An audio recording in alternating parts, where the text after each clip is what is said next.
Hello, আজকে তারিখ ৯ মাইনা ২ ফেব্রুয়ারি ২০২৬।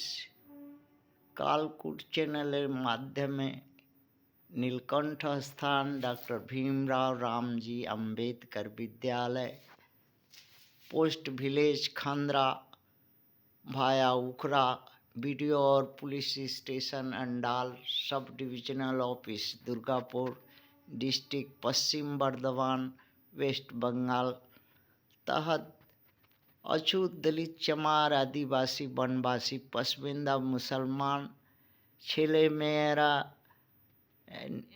নিজের মনে কথা জিজ্ঞাসা করল কি পশ্চিমবঙ্গ মুখিয়া দিদি দিল্লিতে গিয়ে কি করলো, কি পেল, কি আনলো।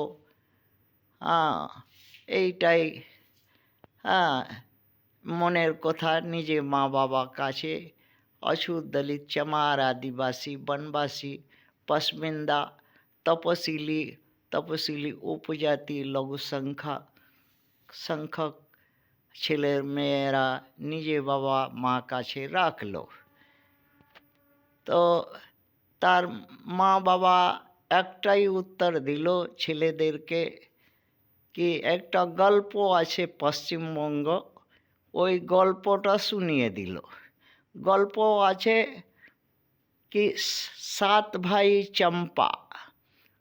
গল্পটা ছেলেগুলা জানে, সবাই পশ্চিমবঙ্গে যারা বাসাবাস করে তারা 7 ভাই চম্পা একটি আদরে বোন, পারুল বোন, মানে দিদি। তো ছেলেগুলা জিজ্ঞাসা করলো নাম গোনাও না, কে কে তার আদরে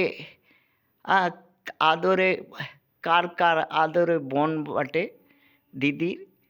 তো আরএসএস প্রধান যে এখন বর্তমান ভারতবর্ষে 2 নম্বর আছে ভারতে মুখিয়া প্রধানমন্ত্রী মোদিজি। 3 নম্বর আছে সুপ্রিম কোর্ট অফ ইন্ডিয়া যে সিজিআই যে যিনি আছেন। 4 নম্বর হচ্ছেন হোম মিনিস্টার অফ ইন্ডিয়া। 5 নম্বর হচ্ছে ডিফেন্স মিনিস্টার অফ ইন্ডিয়া। আর 6 নম্বর হচ্ছে ভারতে যারা রাজ্যসভা লোকসভা অন্যান্য অপোজিশন বা নিউট্রাল দলগুলো আছে তাদের সুপ্রিমো বা মুখিয়া বা নেতা। আর অল পলিটিক্যাল পার্টি 45টি ভারত মধ্যে এখন সত্তা সরকারের মধ্যে আছে, সবার মুখিয়া। দিদি দিল্লি গেল, সবাইকে পশ্চিমবঙ্গ থেকে দুধ ভাত রান্না করে নিয়ে গিয়েছিল। দিল্লি গিয়ে পরে সবাইকে আদরে বলল মুখ খুলো। সবাই দিদির কথাতে সবাই মুখ হা করলো। দিদি সবাইকে দুধ ভাত খাওয়ালো মুখে আদরে ভাবে। আর তারপরে দিদি নিজে আঁচল মানে থেকে তাদের মুখ মুছলো, যেন এঁঠু না রয়ে যায় মুখে। কিন্তু কাপড়টি যে মুলায়ম ছিল না, শক্ত ছিল একটু। তাদের মুখে ঝামা ঘেঁষে দিল, ঝামা মতন লেগে গেল, মুখ ফুলে গেল। সবার 7 জনের মুখে ঝামা মতন লেগে গেল আর তাদের মুখ ফুলে গেল। কেউ কোথাও বলতে পারছে না, কোথাও বলতে পারলো না, আর বলতে পারবে না, আর পারছে না এখন। এই সুযোগে দিদি দেখলো কি উপহার চাই, হ্যাঁ কিছু, হ্যাঁ ভাইদের কাছে, হ্যাঁ কথা রাখি, সেটিং করি। বলল 240 বিধানসভা সিট চাই। সবাই মুড়ি, হ্যাঁ নেড়ে দিল।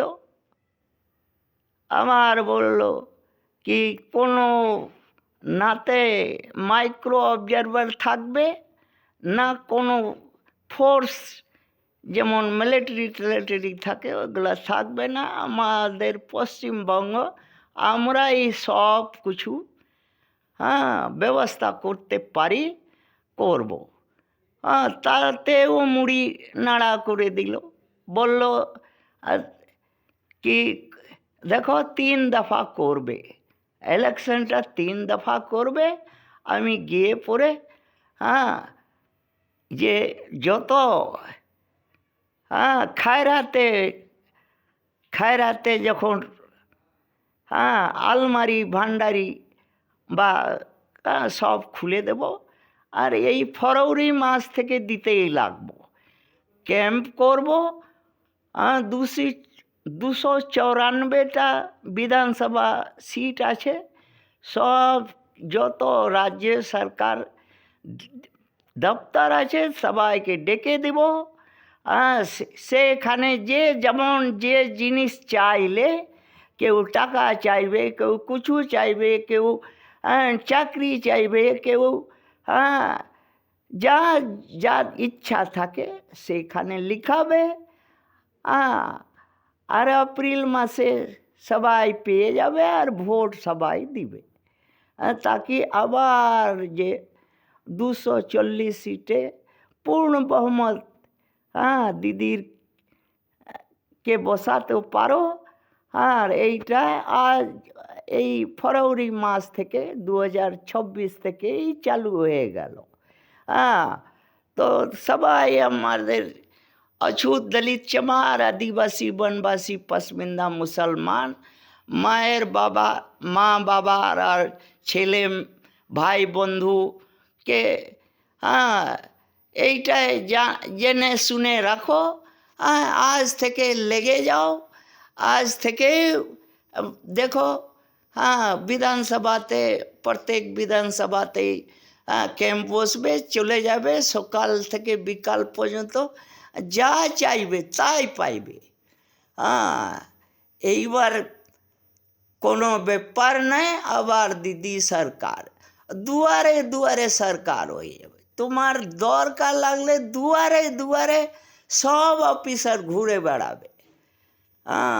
এই হলো দিদি ভান্ডার খুলে দিয়েছে। অছুত, দলিত, চমার, আদিবাসী, বনবাসী, পশমিন্দা, মুসলমান। পরে যারা 15 বছর থেকে পন্দে লাত খেয়েছে অছুত, দলিত, চমার, আদিবাসী, তারা আরও বেশি করে লাত খাবে। যারা চাকরি হারাইছে, যারা পড়ে লিখে গরু হয়ে ঘুরে বেড়াচ্ছে, আরও ঘুরে বেড়াবে। এইবার মাঠে ঘাটে আর ওই দুব ঘাস খাবে, চড়বে, খাবে আর চুরি করবে, আর পণ মারায় এই পশ্চিমবঙ্গে থাকতে পারবে। থ্যাঙ্কস।